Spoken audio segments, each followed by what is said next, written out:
Chicago first up over for the team 2, as it's going to be Blood Dagger off the bat, not holding back at all, full sepsis. Chicago might be in a lot of trouble, having to go for a wall here immediately, knock back onto the rogue with a quick last, is still taking a lot of that wadding damage from the sepsis, but Blood Dagger is at least slowed down, rooted out in the open. Hather could go for a Shadow Meld or a Vanish, but he doesn't really want to burn any one of those things just yet. That is going to be Chicago catching him with those Raptors, but Blood still dotted, does want to see if he can avoid Chicago, does get hit with a Frost Shock, so he doesn't really get himself a proper restealth into a full alley blast off of a Sunder. That's quite a lot of damage. Blood having to back up out of this as soon as possible. Chicago picked up quite a bit of damage while still holding on to a trinket. Eyes are not going to be spawning for a while, so it's really back, the ball is back in Blood Dagger's court, whether he wants to get himself a proper opener in Chicago or wait it out until you got some cooldowns back up and available. Blood still holding on to a trinket, no more Shadow Meld, one Vanish only available. Trinket out of Chicago, trying to see if he can break away from Rogue. There goes the Vanish for Blood. I wonder if he's gonna wait out until the DRs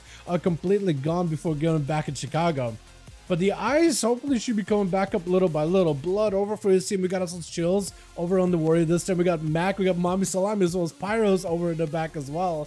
Over for the team 1, we got ourselves Seabark, Ivy, we got Kaiser, Ted, and Chicago getting hit with yet another cheap shot opener. Knockback on the Blood, does himself a Shadow Step, get a shot with the Sepsis, full set to go, while Shadow Blades are active. Like the lesson for Chicago is going to be tricked out of Blood. Chicago needs everything they can to survive here and try to go for the Guardian, maybe with a Bloodless. Oh, but the damage is just too much for that Sepsis. Once again, the full rot down with his Shadow Blades.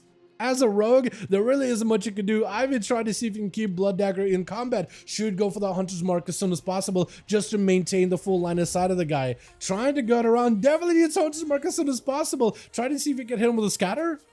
Is that what you hit him with? Or is that just like a concussive shot slow? Blind out of Blood, shoots at the bed of the guy, but he looks like he's gonna be able to escape. This is why it's a Hunter. You have to start using Hunter's Mark. I know it's like a really weird ability now. It's like a raid buff, but like you really should have it somewhere in your bars. Even if you're not facing against a stealthy, I guess actually you should always have it, even if you're not facing against stealthy, because 5% more damage while they're above 80% health. That's kind of a big buff. That's quite a bit of a damage increase in the opener though. Especially as a marksman when you're trying to go for that sniper shot goal. Because if that sniper shot does 5% more damage, that's kind of big. But Blood Dagger, I think he just takes this, yeah? I don't really know. Maybe Ivis can someone come back. They do have Turtle. They do have Trinkets, so maybe you can make someone work Trinket out of this one. I think with a... Yeah, Shadowy Duel, I think it's just over. Unless you press Trinket and Turtle, I don't know if you can get out of the 10. Gonna be up next with Blood. Hits him with immediate blind. Does not want to give up a trinket that easily. It looks like Blood should be able to easily catch himself a reset unless Blood got a dot on him. It looks like he doesn't have a dot, so right now for 10, all he can do is wait for Blood to open. He got himself Shadow Blades back up and available. Most likely doesn't have himself dances though. Actually, what happened to your dances? Hold on, you actually have 10 seconds before dance is available. So maybe there's an opportunity for 10 to make something happen here. Shadow Blade Sepsis is going to do a ton of damage.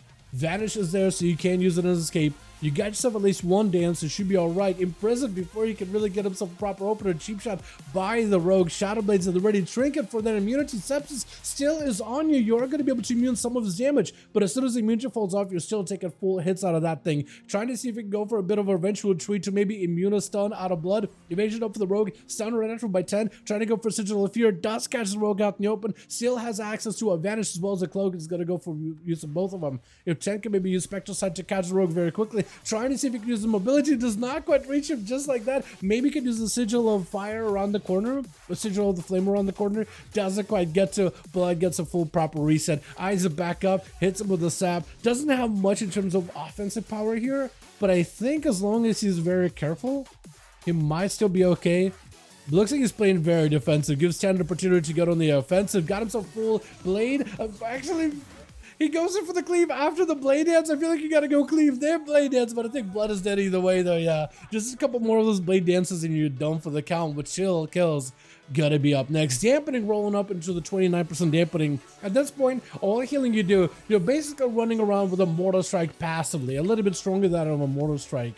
So not a lot of healing available anymore, either for 10 or either for chills. Got himself a parry, trying to see if he can stay on top of 10. Quick stun. 10 needs to go for that hit and run, but the parry right now for Chilpas, while he's attacking him while the guy's not stunned, you are actually unable to break those defenses. The blades from the glaive as well as the immolation aura is helping out a little bit, but a lot of your big hits, a lot of the blade dances, a lot of the chaos strikes you do will not be able to puncture past those warrior defenses. Stun onto 10 was not able to avoid it in any way whatsoever. It's going to be maybe a bit of damage. Shows just need a couple more bleeds. Executes coming through. He just needs a couple more of those. Disarm onto 10, denying him the ability to use weapons. Needs access to metamorphosis if at all possible. Does get a short stun on Chilpas. Blade dance right after. Needs to go for that hit and run. Trying to go for a bit of that cleave. Hunt right after. Maybe that'll get him to do something. I think it's just going to be over. Chilpas goes in fighting through him with those executes back to back. Kaiser's, if you're a warrior, charges out on Chill's short stun. It is very hard. I don't know if that Dragon's Roar just now connected.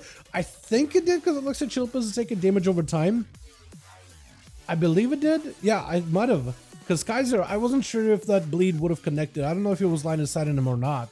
As Chilpa's looking to see if he can get him some recovery. If he can just not take damage, second wind starts to kick him, and he's recovering a ton of health. Kaiser mounting up to try to see if he can catch up to the guy, but Chilpa's got himself plenty of recovery. Sharpened blades at the ready, waiting for that avatar. I think at this point he got a Stormbolt at the ready and everything. So there goes the Stormbolt. Maybe he can make some kind of a setup. Does not have the Warbreaker for this one. Blades him to follow. Kaiser with plenty of defense. Chilpa's does not need to fight into those defenses. Just hits the guy with a slow and backs up out of there. The man looking for a leap around the corner. Disarm immediately. Does Kaiser have a disarm of his own? Big blades are for chills. Avatar with the blade storm, everything ready. Still got himself a big sharp blade, mortal strike, full battle stance as well. Big damage on the Kaiser. Got himself the executes Kaiser, unless he got himself some kind of a heal. I think it's just over fear to chills. Does break out of it with Zerkers that just chops the boy in two. With Seavark, last one left over for the team one.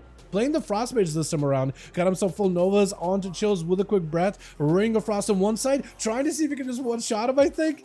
Does he get to him? They're looking to get himself a full freeze, full stun. I think he has a trinket on Chilpa's last second with a parry. Full beam at the ready, and Chilpa's still taking a lot of damage. I don't think there's much you could really do as a warrior here, especially since he got himself Ring of Frost, Ring of Fire.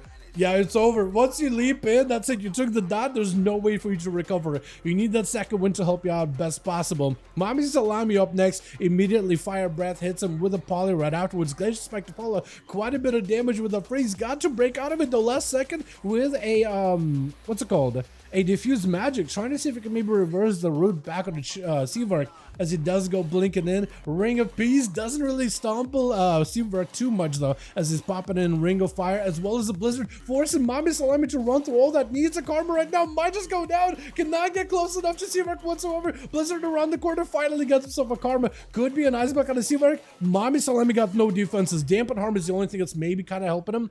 Trying to see if you can freeze him. There's just nothing you can do. It's over. Unless you got a trinket right now, nothing can do with a ray as well as a common storm. Oh my god, the amount of burst damage that a Frost Mage can do is absolutely nuts. The amount of damage monks are doing too is actually pretty good as well.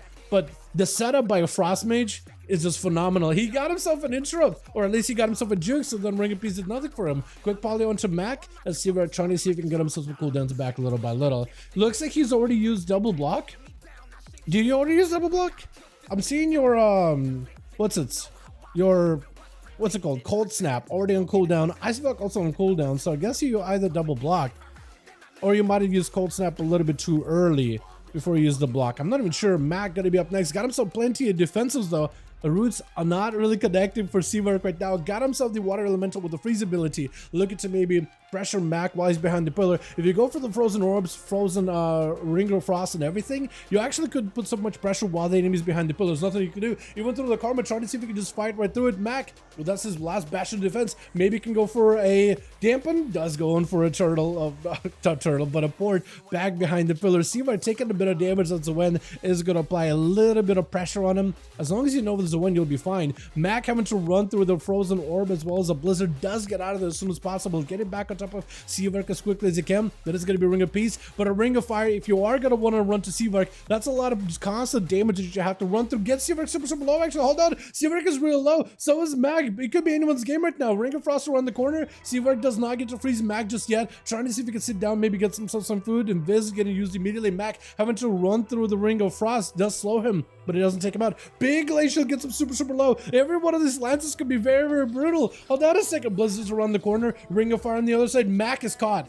Mac is just caught. He's zoned out completely. Flurry to freeze him. Still a down, burning him down. Ray of Frost through low. Oh my god, there's just nothing he could really do. Pyro's trying to see if he can get himself a play versus Seaver charging, and that's going to be immediate interrupt onto the beam, trying to see if he can slow him down with the Ring of Frost as well as a Blizzard. If Pyro stays in, he could take a lot of consistent damage. Seaver trying to see if he can get away from the guy, trying to see if he can get ahead of him with Blinks. Is going to be up more Blizzards and everything rotting him down little by little, trying to see if he can stay away from the guy when possible. And it's going to be the Water Elemental for Pyro, slowing down Seaver, doing quite a bit of damage, doing quite a number. Shifting power for Seaver to try to see if he can get some cooldowns back. Not going to be getting an Ice Block, but mostly looking at those offensive abilities. Ring of Fire for Pyros, same Ring of Fire for Seaver as well. Both are playing the Zonal Fire, Frost Mage build. That's going to be Pyros trying to see if he can close the gap with a Snowdrift. Quick breath by Seaver, trying to see if he can go for Ring of Frost.